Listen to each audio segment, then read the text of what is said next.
সকলোকে আজি ৰাতিপুৱা ঘৰলৈ যাবলৈ ওলালোঁ এটা বিশেষ কামত। কেলেনো ঘৰলৈ যাব ওলাইছোঁ, ঘৰত গৈ দেখাম। ভিডিঅ'টো চবেই শেষৰলৈকে চাই যাব। আহি ঘৰ পালোহি, খাই চাহ তাহ খায়ো আজৰি হ'লোঁ। আৰু আজি মই বিশেষ কাম বুলি কৈছিলোঁ, কামটো এইটোৱে, মই কেক এটা অৰ্ডাৰ পাইছোঁ মাহঁতৰ ঘৰৰ ইয়াতে, মানে ওচৰতে। কেকটো কাইলৈ দিব লাগিব, সেয়েহে আহিলোঁ আজি ৰাতিকৈ বনাম বুলি ভাবিছোঁ। আৰু দেখাম মই হুইপ ক্ৰীমৰ কেক কেনেকৈ বনায়, তাকে ভিডিঅ'টো সকলোৱে শেষৰলৈকে চাব। আৰু আজি সৰু বাইদেউ আছেহি, মানে মোৰ ওপৰজনী, তাইও আহিলে ঘৰলৈ, ময়ো আহিলোঁ, দেখাম অকণমান। এয়া বাইদেউ কেইগৰাকী, মাতাচি কি চাইছ, ফটো চাইছা? আৰু এইফালে কাম লাগি আছে মানুহ। অঁ মা, আজি কি খোৱাবি ক? কি খুৱাম? ব্ৰইলাৰ আৰু গাহৰি নোখোৱা? গাহৰি নাই, গাহৰি নাই। মায়ে আজি ব্ৰইলাৰ খাম বুলি কৈছে। কিমান দিনৰ মূৰত আহি মই চাফা কৰিবলৈ আহিছোঁ। বাই কাম কৰা বাই কেতিয়া আহিলা? কাম কৰা বাই ৰাতিপুৱা 9:30 পালোহি। অকল কাম কৰাহে আৰু, বেলেগ কামটো নাই। খাবলৈ দিয়া নাই এতিয়ালৈকে, ভাত পানী একো নাই কিন্তু দেই, কোনো সোধা নাই। মই আহিছোঁ এতিয়া, সুধিম আৰু লাহেকৈ। সুধিব, মই অকণমান খাই লৈছোঁ প্ৰথমতে।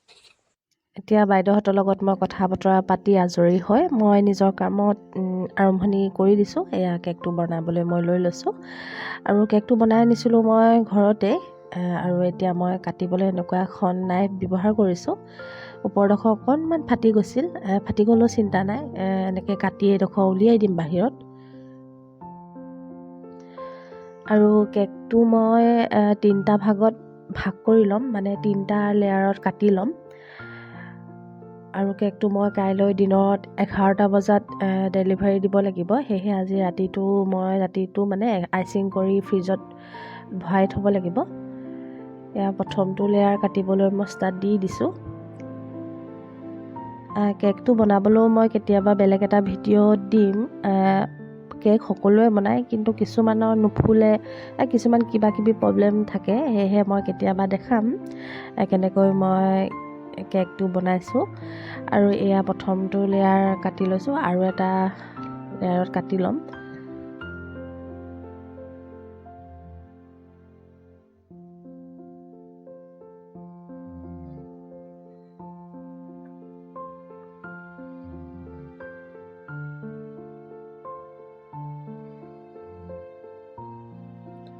আৰু এয়া 2 নম্বৰ লেয়াৰটো কাটি অলমষ্ট হৈ গৈছে। তাৰপিছতে আমি বনাম চুগাৰ চিৰাপ। গাখীৰত দি বনালেও হয়, চেনি দি বনালেও হয়। মই চুগাৰ চিৰাপেই বনাম, গাখীৰ দি বনোৱা নাই। এয়া চুগাৰ চিৰাপ বনাবলৈ মই বাতি এটাত চেনি লৈ লৈছোঁ কেইচামুচমান, আৰু ইয়াত উতলি থকা গৰম পানী দি ভালদৰে মিক্স কৰি ঠাণ্ডা হ'বলৈ থৈ দিম। ডাইৰেক্ট চেনিখিনি দি উতলাই দিলেও হয়, কিন্তু মই এনেকৈয়ে লৈছোঁ। আৰু এটা পাত্ৰ ল'ম, ৰাউণ্ড শ্বেপত, গ্লাছৰ ল'লেও হয়, প্লাষ্টিকৰ ল'লেও হয়। মই ইয়াত ক্ৰীমখিনি ফেটিম, আৰু ক্ৰীমখিনি মই পেকেটৰ পৰা খুলি এনেকৈ বয়াম এটাত ভৰাই থৈছিলোঁ, ফ্ৰিজত থৈ ঠাণ্ডা হ'বলৈ দিছিলোঁ। ক্ৰীম ঠাণ্ডা হৈ থাকিবই লাগিব ফেটিবলৈ, তেতিয়াহে মানে ভালদৰে ফেটিব। আৰু এতিয়া মই বিটাৰ মেচিনৰ সহায়েৰে ভালদৰে ক্ৰীমখিনি ফেটি ল'ম। এয়া মই ক্ৰীমখিনি ফেটিছোঁ, আৰু ক্ৰীমখিনি যিমান দিছিলোঁ তাতকৈ ডাবল হৈ গ'ল, মানে আমাৰ ভালদৰে ফেটা হৈ গৈছে। আৰু ক্ৰীমখিনি যে কেকত আইচিং কৰিবলৈ হ'ল তাক চাবলৈ এনেকৈ উল্টিয়াই চাব লাগে। যদি ক্ৰীমখিনি তলত এনেকৈ পৰি যোৱা নাই হিলালেও, তেতিয়াহ'লে আমাৰ কেকত দিবলৈ একদম ক্ৰীমখিনি ৰেডি হৈ গ'ল। তাৰপিছত এনেকুৱা এখন লৈছোঁ, এইখন কেকত পাৰে, সকলোৱে দেখিছেই। এইখনত এতিয়া মই কেকটো আইচিং কৰিম। আৰু কেক মানে ক্ৰীমখিনি ল'বলৈ মই এনেকুৱা চিলিকন স্পঞ্জ বুলি কয় এখন, এনেকুৱা এখন লৈ লৈছোঁ। এইবোৰ মই কেকৰ দোকানত মানে পৰাই আনিছোঁ, য'ত কেকৰ সামগ্ৰী পোৱা যায়। এয়া মই অকণমান ক্ৰীম আগতীয়াকৈ লগাই লৈছোঁ, মানে ইয়াত যাতে কেকটো পিছত ইফাল সিফাল হৈ নাযায়, আঠাৰ দৰে ব্যৱহাৰ হ'ব। আৰু এয়া মই কেকটো ওপৰ ভাগটো প্ৰথম লৈছোঁ, ওপৰ ভাগটো অকণমান বেয়া হৈ থাকিলেও তলত দি দিলে একো টেনশ্যন নাথাকে। এতিয়া মই চুগাৰ চিৰাপ লৈছোঁ। চুগাৰ চিৰাপ মই এইকাৰণে ব্যৱহাৰ কৰিছোঁ, চুগাৰ চিৰাপ দিলে ছফ্ট হয় খাবলৈ আৰু খাবলৈও সোৱাদ লাগে।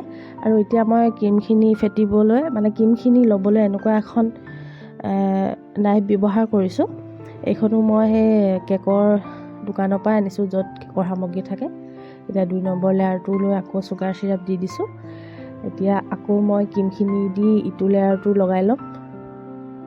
এতিয়া মই কেকৰ একেবাৰে যোনটো শেষৰ তলৰ ভাগটো ওপৰত দিম। এনেকৈ ওপৰত দিলে কেকৰ শ্বেপটো প্লেন হয়, সমান হয়, দেখিবলৈও ভাল হয় আৰু ডেকোৰেশ্যন দিলেও ভালদৰে ফুটি উঠে। আৰু মই এতিয়া ৰাতিয়ে ভিডিঅ'টো কৰিছোঁ, দিনত কৰিবলৈ নহ'ল। বাইদেউহঁতক বিদায় দি আমাৰ ভাত পানী খায়ো দেৰি হৈ গ'ল। এতিয়া মই কেকটো বৰ ভালদৰে আইচিং নকৰোঁ, যেনে তেনে কৰি ক্ৰীমখিনি দি ৰাতিটো ঠাণ্ডা হ'বলৈ দিম। আৰু খুব প্ৰয়োজন, ঠাণ্ডা হ'বই লাগিব ক্ৰীমখিনি ঠাণ্ডা হৈ থাকিলে কেকটো ক্ৰীম হ'লে গলি যাব পাৰে। সেয়েহে ৰাতিটো ফ্ৰিজত থ'লে ভাল। আৰু মই কাইলৈ ৰাতিপুৱাহে সোনকালে শুই উঠি ডেকোৰেশ্যন কৰিম।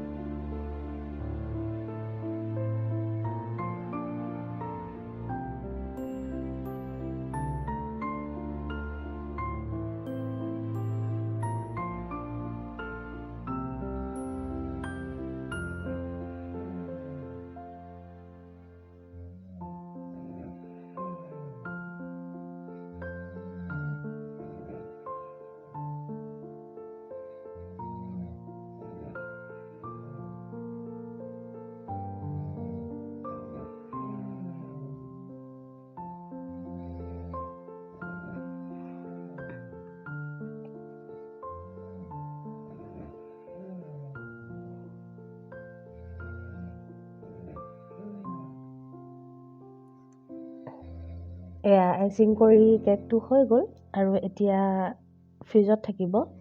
এয়া মই ৰাতিপুৱা সোনকালে শুই উঠি ক্ৰীমখিনি আগতীয়াকৈ ফেটি থ'লোঁ। ফেটি লৈ ইয়াক ফ্ৰিজৰ পৰা ওলাই অহাৰ পিছত কেকৰ অৱস্থা এনেকুৱা হৈ আছে।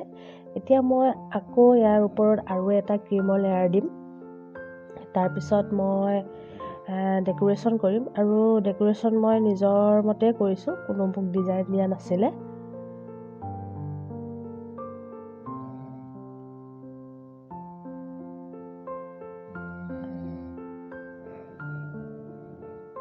এয়া এটা লেয়াৰ হৈ গ'ল। আৰু এতিয়া মই যোনখন নাইফেদি কেকটো কাটিছিলোঁ, সেই তাত নাইফখনত ঘাট দিয়া আছিলে, তেনেকুৱা সেই ঘাটকেইটাই মই অকণমান ডেকোৰেশ্যন কৰি দিম। আৰু এই ডিজাইনটো খুব বৰ্তমান চলি আছে।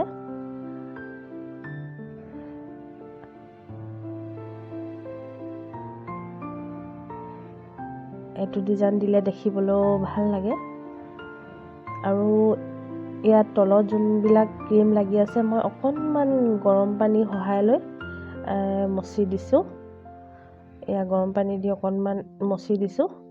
আৰু এতিয়া মই অকণমান দেৰি 20 মিনিটমান কেকটো ফ্ৰিজত থৈ দিম আৰু অকণমান ঠাণ্ডা হ'বলৈ ওপৰ লেয়াৰটো ক্ৰীমৰ। এতিয়া আকৌ কেকটো মই ফ্ৰিজৰ পৰা উলিয়াই আনি হোৱাইট চকলেটত মই অৰেঞ্জ কালাৰ দি এটা ওপৰত লেয়াৰ দিম। এই চকলেট কম্পাউণ্ডৰ যোনটো মই লেয়াৰ দিছোঁ, খাবলৈও সোৱাদ হয় আৰু দেখিবলৈও ধুনীয়া হয়।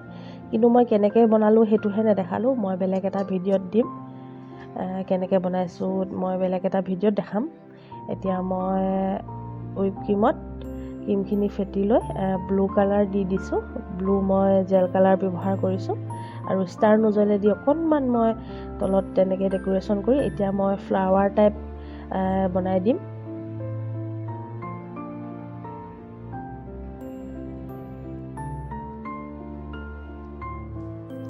আৰু আজি দিয়া মই ডিজাইনটো নিজেই দিছোঁ। যোনে মোক কেক বনাব দিছিলে তেওঁলোকে মোক একো ডিজাইন দি দিয়া নাছিলে, সেয়েহে মই নিজৰ মতেই বনাই দিছোঁ। আৰু এতিয়া ফ্লাৱাৰখিনি দি হৈ গ'ল। এতিয়া মই ইয়াৰ ওপৰত নামটো লিখি দিম। অকণমানি নাম লিখা নোজলটোৱে নামটো লিখি তাৰ আকৌ ওপৰত ফ্লাৱাৰখিনিৰ ওপৰত গল্ডেন কালাৰ চুগাৰ বল আৰু চকলেট চিপছ দি অকণমান ডেক'ৰেশ্যন কৰি দিম। এনেকুৱা নহয় যে মই সদায় অৰ্ডাৰ পাওঁ, পায়ে থাকোঁ মাজে মাজে, প্ৰায় পাওঁৱেই। সেয়েহে কেইখনমান ফটো মই ইয়াত দি দিছোঁ মই বনোৱা কেক কেইটামানৰ। আৰু আজিৰ ভিডিঅ'টো মই ইয়াতে সামৰি দিম আৰু বেছি আগ নবঢ়াওঁ। কেক বনোৱা কেনেকুৱানো পালে, সম্পূৰ্ণ আজি কেকৰ ওপৰতে ভিডিঅ'টো বনালোঁ। কেনেকুৱানো পালে চাই জনাব। আৰু কিবা যদি সুধিবলৈ থাকে কেকৰ ওপৰত কমেণ্ট কৰি সুধিব পাৰে। আৰু নতুন যোনসকলে চাই আছে তেওঁলোকে ছাবস্ক্ৰাইব কৰি দিব। আৰু আজিলৈ মই ভিডিঅ'টো ইয়াতে সামৰি দিছোঁ। আশা কৰোঁ আপোনালোকে মোৰ চেনেলটো ছাবস্ক্ৰাইব কৰিব, কমেণ্ট কৰিব, লাইক কৰিব।